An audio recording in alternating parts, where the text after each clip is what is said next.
മഴ സമയം നോക്കി മാല മോഷ്ടിക്കാനിറങ്ങിയ മോഷ്ടാക്കളെ പോലീസ് സാഹസികമായി പിടികൂടി. ആലുവ പോലീസ് തോട്ടക്കാട്ടുകരയിൽ വെച്ചാണ് പ്രതികളെ പിടികൂടിയത്. മഴ സമയത്ത് മാല മോഷ്ടിക്കാനിറങ്ങിയ മോഷ്ടാക്കളെ പോലീസ് സാഹസികമായി പിടികൂടി. ഉത്തർപ്രദേശ് ഫത്താപൂർ ആരിഫ്, ഡൽഹി ശാസ്ത്രി വിഹാർ സ്വദേശി ഫൈസൽ എന്നിവരെയാണ് ആലുവ പോലീസ് തോട്ടക്കാട്ടുകരയിൽ വെച്ച് സാഹസികമായി റോഡ് വളഞ്ഞ് പിടികൂടിയത്.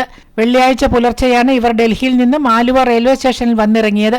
അവിടെ പാർക്ക് ചെയ്ത ഒരു ബൈക്ക് മോഷ്ടിച്ച് കമ്പനിപ്പടിയിലെത്തി. അവിടെ നിന്ന് യാത്രക്കാരിയുടെ മാല പൊട്ടിച്ച് ചെങ്ങമനാട് ഭാഗത്തേക്ക് കടന്നു. അവിടെ പാലപ്രശ്ശേരി, മേക്കാട് എന്നിവിടങ്ങളിൽ മാല പൊട്ടിച്ചു. തുടർന്ന് നെടുമ്പാശ്ശേരിയിലെത്തി. അവിടെ ഒരു മാല പൊട്ടിക്കുകയും ഒരു ശ്രമം നടത്തുകയും ചെയ്തു. സംഭവം അറിഞ്ഞ ഉടനെ ജില്ലാ പോലീസ് മേധാവി എം ഹേമലതയുടെ നേതൃത്വത്തിൽ പ്രത്യേക പോലീസ് ടീം നിരത്തിലിറങ്ങി.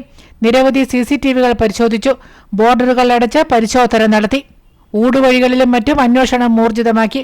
ഒടുവിൽ ആലുവ ഭാഗത്തേക്ക് വരികയായിരുന്ന മോഷ്ടാക്കളെ പിന്തുടർന്ന് തോട്ടക്കാട്ടുകരയിൽ വെച്ച് പിടിക്കുകയായിരുന്നു.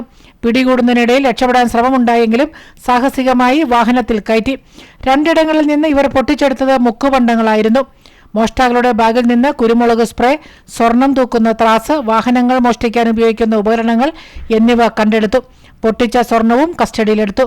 ജില്ലാ പോലീസ് മേധാവി എം ഹേമലതയുടെ നേതൃത്വത്തിൽ DYSP TR Rajesh, inspector MM Manjudas, SIമാരായ K Nandakumar, SS Sreelal, BM Chithuji, Sujo George Antony, T Anoop, R Binsy, senior CPOമാരായ മുഹമ്മദ് അമീർ, മാഹിൻ ഷാ അബൂബക്കർ, ഷിബിൻ തോമസ്, KA ഷിഹാബ്, അജിത തിലകൻ എന്നിവരാണ് അന്വേഷണ സംഘത്തിൽ ഉണ്ടായിരുന്നത്. News desk, Aluva.